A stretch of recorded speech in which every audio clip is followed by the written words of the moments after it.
complete that, but this will continue to keep us incredibly competitive in filling that position and bringing on somebody of substantial skill as well, rather than bringing on someone that's just starting out straight out of college or an associate's degree program. So I can answer any questions. Again, I think this fulfills the request that was made by council last time when we discussed wages on this. Now under this. All right. An ordinance to provide for annual classification of officers and employees of the city of Seward, Nebraska, to create the clubhouse short order cook position, to provide for longevity pay and payment of part-time employees, to provide for a date such classification and pay ranges of compensation shall become effective, to provide for publication in pamphlet form, to provide for a time when this ordinance shall take effect. The ordinance has been read by title and is designated as ordinance number 2023-10, and the title is hereby approved. I need a motion to dispense with the statutory rule. So moved. Second. We have a motion and a second. Is there any further discussion? Seeing none, please register your votes. Please display the votes. Voting in favor, Wilkin, Coulterman, Miller, Singleton, Streisand, Morgan, 6-0. This is ordinance number 2023-10. Would anyone like to move that this ordinance be passed and adopted as read? So moved. Second. We have a motion and a second. Is there any further discussion? The question is, shall ordinance number 2023-10 be finally passed and adopted? Please register your votes. Please display the votes. Voting in favor, Wilkin, Coulterman, Miller, Singleton, Streisand, Morgan, 6-0. This is our only ordinance this evening, so I'll need one final motion to make this ordinance a part of the permanent record. So moved. Second. Motion and a second. Please register your votes. Please display the votes. Voting in favor, Wilkin, Coulterman, Miller, Singleton, Streisand, Morgan, 6-0. All right, thank you. Item 7B, authorization to designate city clerk Bartman as additional signatory of city accounts. Correct. With Nick Wolf leaving us and us working on the process of filling the finance director, we felt this was appropriate. You may see another one of these come back for the new finance director once we get them hired, but we need to make sure we have signatory authorizations correct so that we can get through all of our normal course of business. Any questions or comments from the council? Move to approve. Second. The motion and a second. Any further discussion? Seeing none, please register your votes. Please display the votes. Voting in favor, Wilkin, Coulterman, Miller, Singleton, Streisand, Morgan, 6-0. Alright, item 8, consideration of an agreement with Nebraska Public Power District, NPPD, to transfer Public Utility Regulatory Policies Act, PURPA, which is just fun to say, certified projects. Greg. This was a very early on item that came in 2017, right when I got here, just after we had brought on the Blue Stem project with the wind turbine out to the west. We were concerned at that time, and NPPD had contacted us about transferring this obligation in 2017, and it was our recommendation, and it matched with the feeling of numerous other power districts and municipalities. There were wholesale customers of NPPD not to sign this. Many did. I don't want to make it sound like there was a minority, but it was a group that included ourselves, Norris, and some of the groups around that I think were being competitive on renewables at the time. And we're working on different projects and things. And at that time, it was defined that if you did sign over the waiver, you did not have the ability on anything that was purpose certified to negotiate. You had to move them to NPPD for the negotiation portions and pay the offset that was assigned to NPPD. So essentially what happens is we'll say a renewable project comes in, they become purpose certified. They're a purpose certified project. They come and say, we want to set up our project in the city of Seward, or you're the closest one we can connect to, and we need to connect in. Under PURPA, you would have to connect them in, you negotiate under a special rate that is your offset. Well, under the offset, most likely, unless the project is really special, we're probably going to lose money on that, unless we've negotiated a price. What the threat back then is that, well, you should sign this away and send it to NPPD. And the reason you send it to NPPD most likely is because their offset is so low the project does not become functional or the purpose certified project, thus it doesn't cash flow, and they're not coming in your project area and forcing you to connect and utilize this power. Our thing is back then, you could not, if they were purpose certified, you had to transfer them. And that's what hung up a lot of us at the time. Since then, the regulations have changed on this, and so NPPD was approached to reauthorize this waiver by a number of municipalities. So they brought it back to everybody. Larry Ruther and myself sat in on a presentation by NPPD on this. And then we worked in the background with Norris Public Power and Bruce Vidosh, the executive director down there. And both of us agreed that at this time, we felt it was appropriate to move forward with this now. And what they've allowed is that we can negotiate on the front end. We do not have to transfer this in any way to them. But if we get in a situation where we are forced, now there are backstop to be a release lever. And that's the regulatory change that took place over the last 6 years. And so essentially in checking with Karsten, he said from his understanding is everybody is signing off to transfer this now, because it's a backstop that protects these utilities to have them transfer it to them.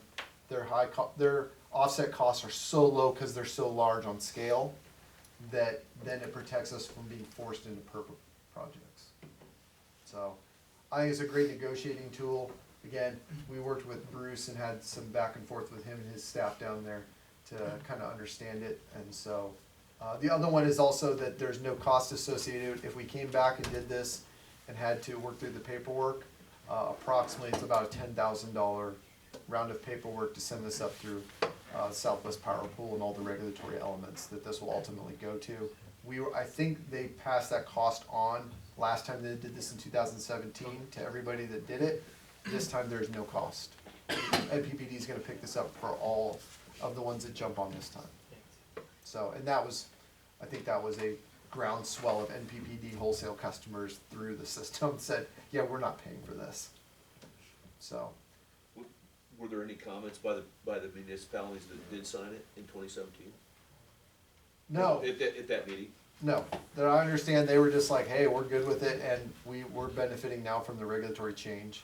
So they're already in position. There was nothing about the waiver. The waiver is exactly the same. The regulatory change punted them off into where we're trying to go, and so they feel comfortable too. So I'm fine with this. It runs with our, I don't know, we're approaching about halfway through our contract. We did a 20-year contract, I believe in, you guys doing 13, 14, It's somewhere been in a there? long time ago. Well, we're about halfway. It was the benefits on our price. You'll see on the back side, I'm guessing they'll come back. What? Wasn't it re-upped like in like 16, 18? No. it was No. before. No, it was before I was here, cause I Before that. negotiated the one down in Beatrice where they left. We went the longer term because it guaranteed us a better rate. I think No. they did it because they were forcing people to get into it because of their retirement. But I think we're about halfway through it. Yeah. Yep. And I will say that as across the board for at least the first half of this contract, they've been incredibly competitive. They've held very, very low in regards to their ability to hold power. And I think some of that comes from the regulatory element of the Southwest Power Pool coming online at the same time approximately. It has really allowed the market to regulate itself better so that they can transfer and they have opportunities. I mean, during that giant storm, they made a ton of money back in February of 21, I believe. That big NPPD was selling power all over the place and turning every generator they had on and making money hand over fist. While at the same time also, for the most part, providing reliability in the state of Nebraska, as contrary to what you saw down in Texas and some of that stuff. So they've done a very, very good job of managing their assets.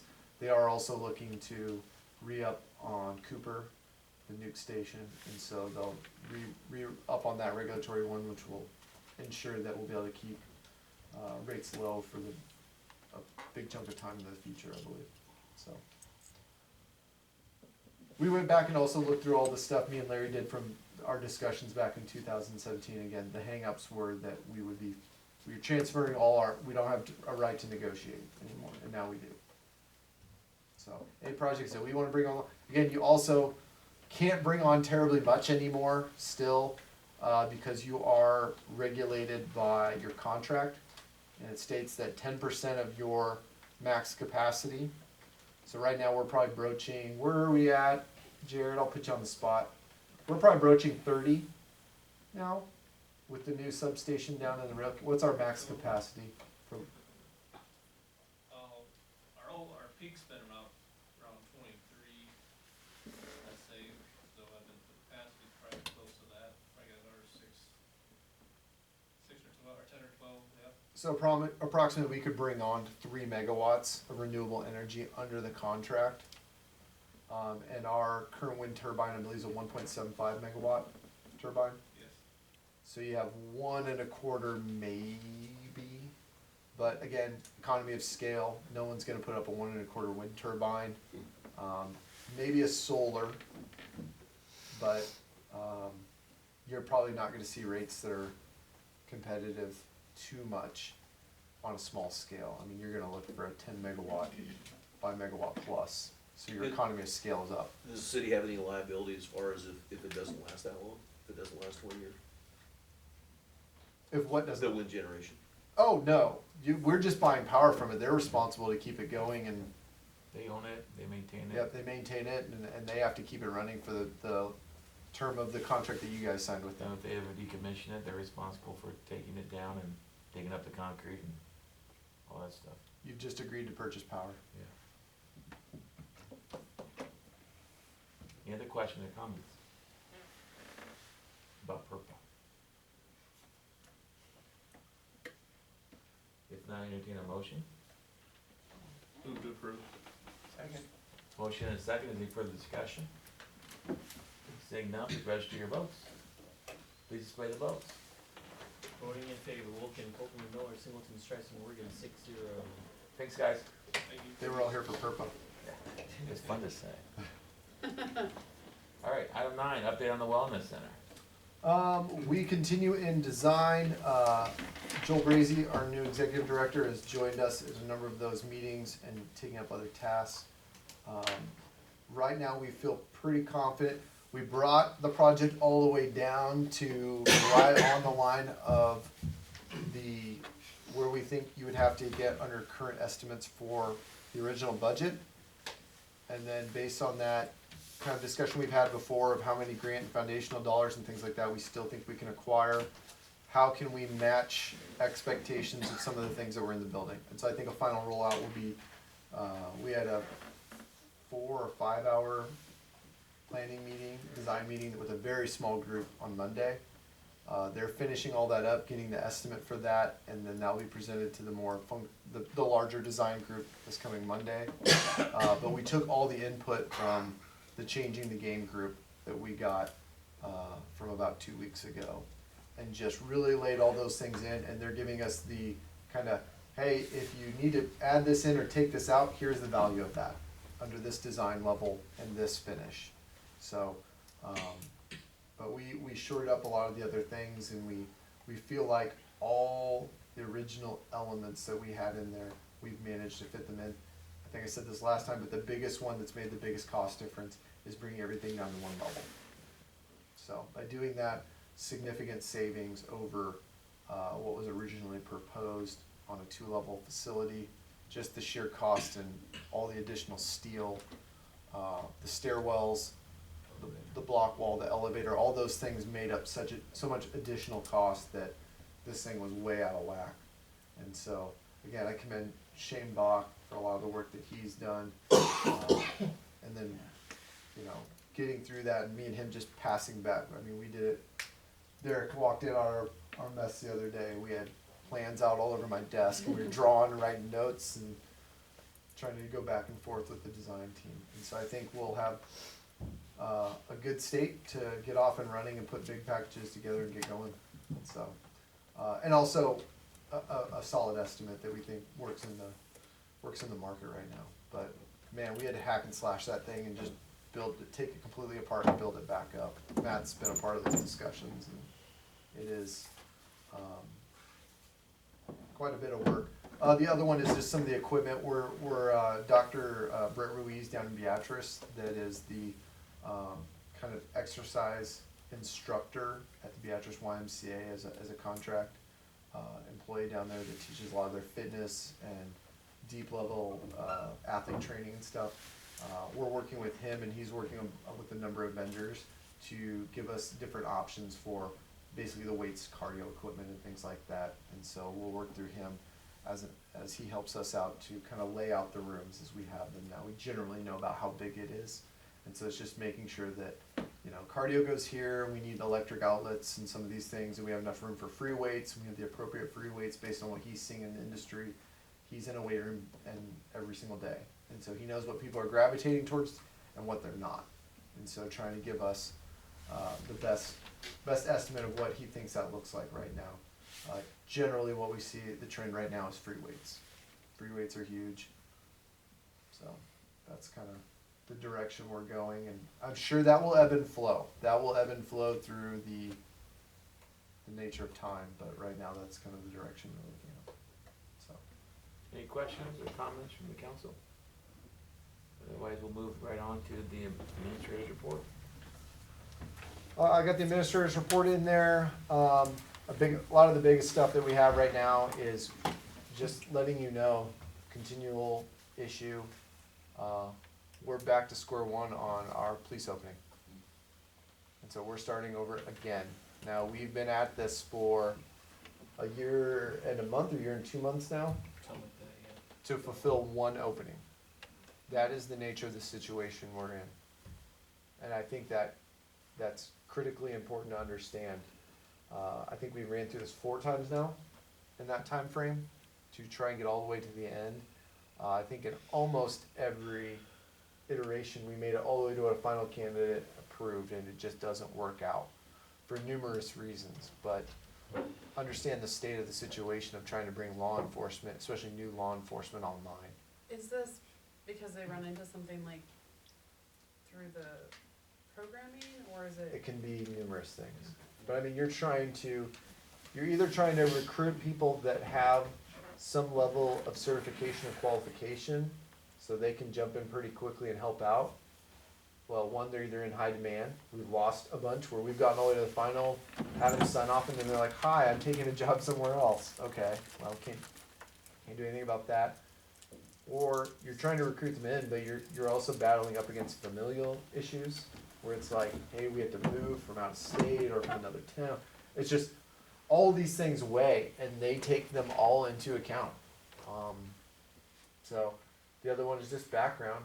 You have to do your due diligence on this because this is a critically vital position, and we want to make sure that we're doing our due diligence on the background, and we're not giving in any way, shape, or form, or being lax in our due diligence to make sure the backgrounds are checked and everything is looked into appropriately.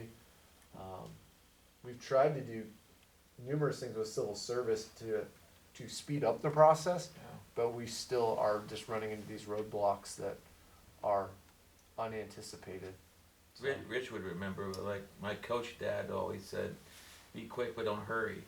You know, we're trying to be quick on this process, but we're trying not to hurry and make a mistake. It's just, there's a lot of variables right now, and you have a lot of other agencies around us that are paying very well. Lincoln LPD is the highest paid force right now in the state.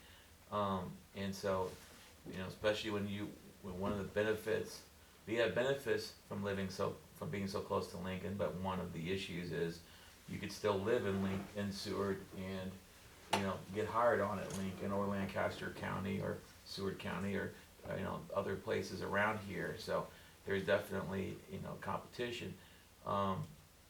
Don't be surprised if we get to budget time, we may look at adding a position for the police department because we're never at full strength. And so adding another position at least gives us the ability to keep searching for a position, because you're gonna have someone's gonna, you know, be sick or be hurt. You know, you go to you want them to have training, but then they go to training and they sprain an ankle, or, you know, those things happen. We want them, you know, from a mental health standpoint and emotional health standpoint, we want them to be able to take vacation when they want to take vacation, not feel pressured that they're understaffed, and so they're going to have to show up because no one else can cover. You know, so you don't want people getting burned out. So you know, even though you might see another position added, it doesn't necessarily mean we would expect to have all those positions full at all times. And we may have someone deployed for a while, which has happened. You just don't know. So don't let that number scare you like, oh, that's a lot of positions. The reality is we don't expect all of them to be filled at the same time. Anyway, it just gives us the ability to keep looking, because it's, you know, we're you know, a lot of football fans here. This is transfer portal time. You know, people are moving around. There's opportunities.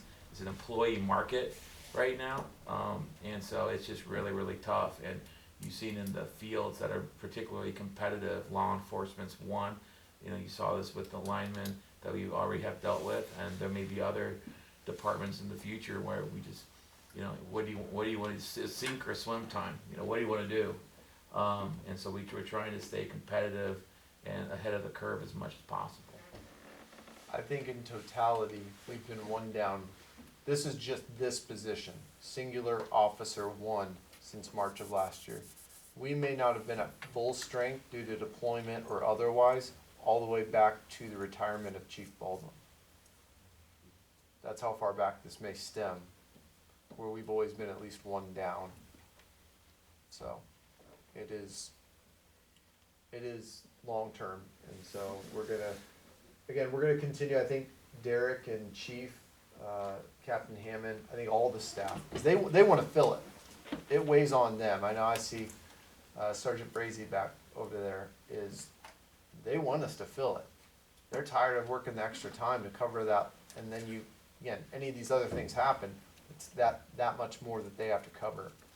And so, you know, we harp on them about, you know, if you know somebody, you hear somebody, if you know by somebody that might have graduated from Concordia in criminal justice 2 years ago and now they're floating around somewhere, you know, can we grab them? But there's also a significant investment in bringing one up the first time. So, but we've been successful in it. We just had I think our most recent officer that went through, not our most recent hire, but our most recent officer that went through was very successful at the academy and is doing a great job and out on their own now. So we know how to do it, but it takes a little while to get spun up. And then the other one is just whether you can get them into a class in a timely manner. We may not find out that we've got to wait until the fall, even if we hire somebody tomorrow, to even get them in the academy. And they're not out operational on the road by themselves and probably for another almost a year. And just to make sure I understand, we do pay for the academy, right? Like that doesn't go back on that. If they leave us before, So you do a clawback. yep, there's a clawback for a portion of it, and it goes over time. So, and they sign that agreement as they come on and head out. So, because there's significant costs in sending them there. Just so we don't get poached right away. Whoa, shots fired. But, you know, it's something we need to keep our eyes and ears open. And if you know anybody in law enforcement that's looking for a change of scenery or perspective, please let us know. I mean, that's the point where we are in every job now. I'll just be honest with you. We interviewed today for finance director, and that's where we're at. I'm not saying we're not getting good people. We're getting great people. But the way we're getting them is you have to go find them yourself.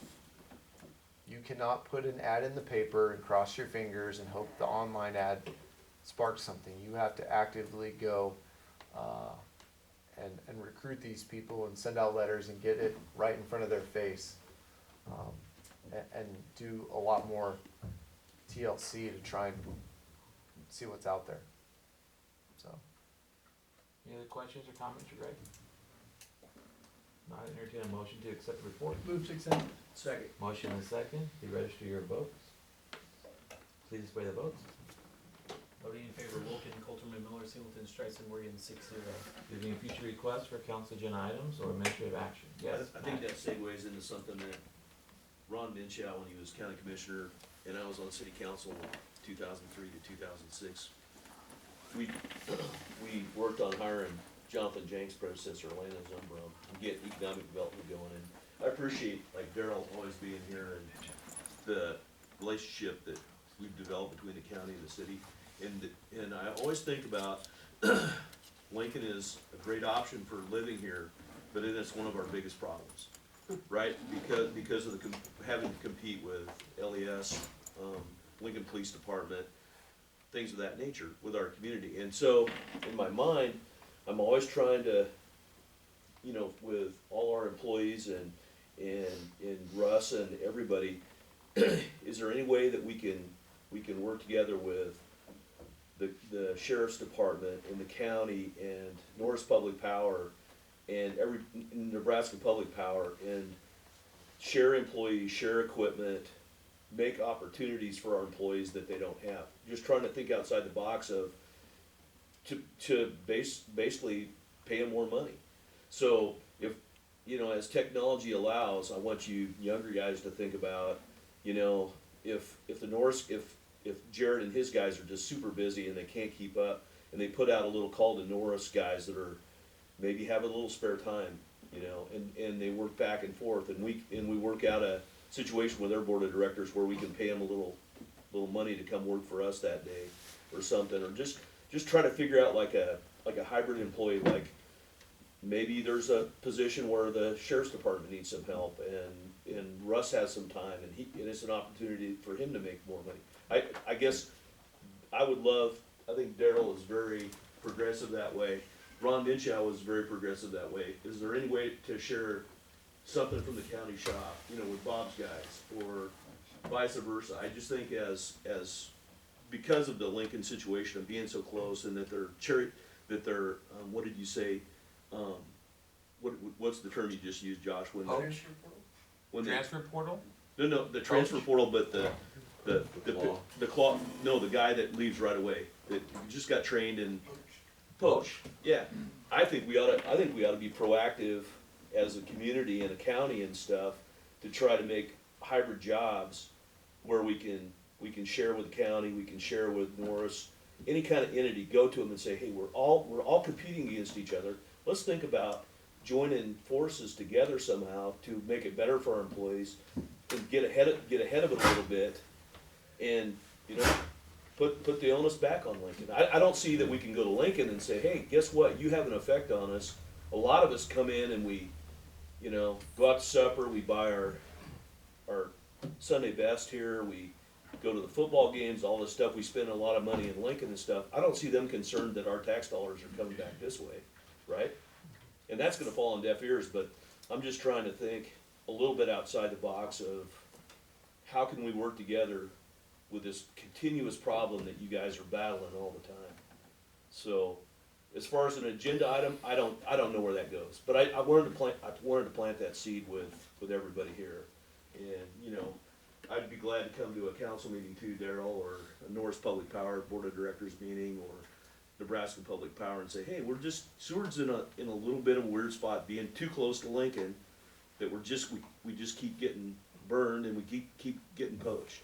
So that's my comment on that, and I just wanted to clear the air for food for thought. That's definitely something that can be discussed with department heads and as well with the county and other entities. Part of the struggle right now is just everyone is short-staffed. So it's not like you have people that have extra time Right. to No, go. no, I realize But I that. don't wanna and- say we couldn't but- do it, it's just particularly challenging right now. But I just, from my, you know, history or involvement with it, you know, Mayor, is when you have a chief of police that gets really along with the sheriff really well, and they work together versus, man, they do not care for each other. Right. You know, and we've all seen that in the past, where there's been, you know, different departments or just different personalities that don't mesh. And right now we have a lot of good people that are willing to work together. There's departments in our city that were, you know, I've seen Bob's guys helping Larry's guys, vice versa. I mean, you know, the employees have never been better that way, but I'm just trying to make it a better opportunity for them so they don't get poached. Yeah, no, that's a great point. Any other suggestions, ideas? Yes. I commented as much as I got drug in here. Sorry, Daryl. It's all right, Matt. Go ahead. What you said is nothing new. I've been hearing this for 40 years off and on, going back to my days as a sheriff's deputy in Sarpy County. And I'll just call it what it is, the elephant in the room, it's consolidation. And you gotta decide, do you really wanna do that? Because it becomes a slippery slope at that point as to who's giving up what to who. And there's probably I'll defer to our city administrator as well on the legal ramifications of what you get into when you start sharing employees. It's a great thought, and I like the concept, but I'm not sure in this day and age it's workable. I just throw that out as a personal observation, and having dealt with this on a little bit of a small level 40 years ago. And I didn't want to bring it up either, but Daryl nailed it. And what you tend to find is that Seward will not ultimately be the beneficiary of that because we are the small fish in that equation in all of those. Whether it's Norris, NPPD, or the city sheriff's office. Any of those, we tend to be the small fish, and so we end up ultimately being kind of at the will of the bigger fish. Now again, there's things through interlocal agreements or mutual aid, things like that, you know, whether it's, hey, if we just get in a real bind, if we got sheriff's deputies that are also deputized to be part-time police officers, that are willing to sign up for that, and it doesn't have some sort of thing, but we can put them in a vehicle and they can run some hours and help cover us so we don't have the burnout. That's something you can look into. But you gotta make sure all the legal ramifications and wranglings of that are okay, along with the fact that you also have, I mean, you know, throw more like oddity on the fire there, is you also have a very separate elected official in the sheriff's office. And I'm not saying Vance would be against or for any of this, I'm just saying, when you deal with that dichotomy of a very specifically elected official, they can go, no, you guys can't do that. And that's the end of it. You got legislated out of a couple things here too. Yeah. I mean, I'm sitting next to Bob Meyer here. You go back to 1995, and Bob and I were one of the first 5 reserve officers that the city had here in town. And one by one, they kind of drifted off to do other things, and I wound up being the only remaining one, and I left in '05. But I was a resource for Baldwin primarily because I had a certification. I'd go out and be a regular officer. He put me in the car and I went out and did the work. Now that was kind of an odd situation because I did possess the certification that some of these other guys did not have. But you've got the new legislation that's done away with your reserve programs. You can't even have them anymore. So I mean, you're fighting an uphill battle with this in a lot of respects. The other one is that if anybody's actually certified and willing to do law enforcement right now, they're in such high demand that you're competing with them across the board for, and I mean, we're losing them to like the gaming commission for gambling and stuff because they have all these, seriously, just heard another one today. It's because they're gearing up still, that whole, and that's only gonna grow. That's, as they continue to grow as an entity, we'll compete with them. And you see the tax dollars rolling in, they have the resources to hire. Really your best pool that I've identified would be someone who is certified, but their current job does not require them to be certified, but they need to maintain 100 hours or 140 hours, and so they may, for lack of a better term, moonlight to get that to meet those certification hours so they can keep their certification active, but they don't need it for their current job. Those people would, you know, there are not a lot of them out there, but that would be one small pool where you could potentially get part-time. But as far as, you know, working with other agencies, I mean, it's just, the logistics are just very challenging, and the legality of it is also a hurdle. But again, we'll look into any options, because right now we have to get creative, because we don't have you have to. We don't have a lot of choice in that. So, but that's a great idea. The only other one I'd speak to is back when Daryl was a reserve officer in '05, how many people applied to be a police officer when there was an opening? You had your pick. Yes, You they're had- coming out of the woodwork in '05, and now it's one. I literally have one that applies, and that's I'm it. retired, I'd give it a whirl, but I don't think I could pass the physical. So, but no, we can continue to be creative in those discussions. So, because we have to be. If we can't do that, we're not going to survive this. This is going to get very painful. Any other items? If not, then Jonathan, do you have upcoming events for us? I do. Well- Thank you, Mayor. All right, just quick note on the cleanup day again. Thanks for the partnership with the city. We have some numbers back, so I wanted to share that with council members. and administration. We had 186 cars go through to participate on the 15th. We collected 10 LCD monitors, 35 televisions, 28 small electronics, 2 satellite dishes, 30 loads of scrap metal, 5,580 pounds of metal, which includes 11 appliances, and a not yet determined significant amount of hazardous waste. Appreciate the partnership with the City of Seward and Four Corners Health Department, Concordia football team. Many partners help support us. This week is Seward County Gives Week with a lunch event tomorrow from 11 a.m. to 1 on the courthouse lawn. You can learn about the 40 participating charitable causes. There's a final event in Pleasantdale Friday, May 5th from 5 to 8 at PDL Bar. I would encourage you to participate, promote this, as it supports a lot of worthy causes across our county. Our next board meeting is scheduled for Monday, May 15th at 4 o'clock. Will be held on Southeast Community College's campus in Milford. Tuesday, May 23rd, 11:30 a.m. is the ribbon cutting and luncheon with our ambassadors to celebrate Mercy City Church's expanded space in downtown Seward. Wednesday, May 31st, Seward 4th of July celebration kickoff event is scheduled for 7 p.m. at the Nebraska National Guard Museum. And finally, Seward is hosting the Bicycle Ride Across Nebraska, or BRAN, on June 9th and 10th, where we'll host approximately 400 cyclists in the community for an overnight stay. We'll be hosting a street dance to welcome them and encourage their shopping and dining around town during their stay, but please welcome them as they come to town. With that, that's all. Thanks, Mayor. Thank you. And with that, is there a motion to adjourn? Second. Please register your votes. Please display the votes. Voting in favor, Wolken, Colterman, Miller, Singleton, Streisand, Morgan, 6-0. Thank you all. Have a good night. And we got to take off getting early. I got to call.